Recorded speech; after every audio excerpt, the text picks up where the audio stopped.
Тъкмо залях баклавата и бързам да ви споделя рецептата, случайно ако някой си няма такава. Знам, че почти всяка българска домакиня умее да прави баклава, но аз така за всеки случай да ви покажа и моята.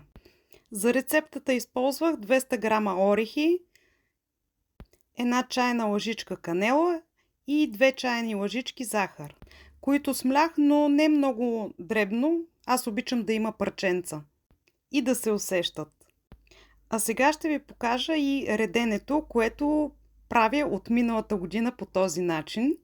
Използвам кори, които са 500 грама и тънка пръчка, която трябва да е горе-долу с големината на котрето.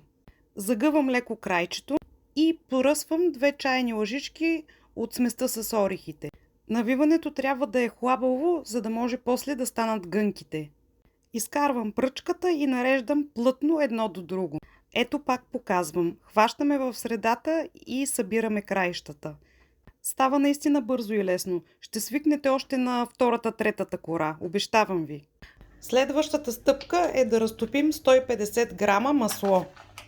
Докато маслото се разтопява, нарязвам баклавата на 4 и я заливам с горещото масло.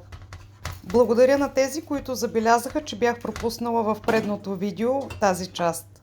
Заливам там, където съм рязала, по всички крайчета. Пече се на 160 градуса, най-отдолу във фурната. На 25-та минута се беше зачервило и изкарах да проверя, но не беше още готово и сложих хартия отгоре и пеках още 10 минути. Проверявайте, когато е запечено и отдолу, е готова. За заливката изтисках половин малък лимон. Налях 3 чайни чаши топла вода. Аз предпочитам от каната, за да стане по-бързо и да не чакам. И прибавих 2 чайни чаши и половина захар. И изтискания лимонов сок. Накрая сложих и една чайна лъжичка ванилия.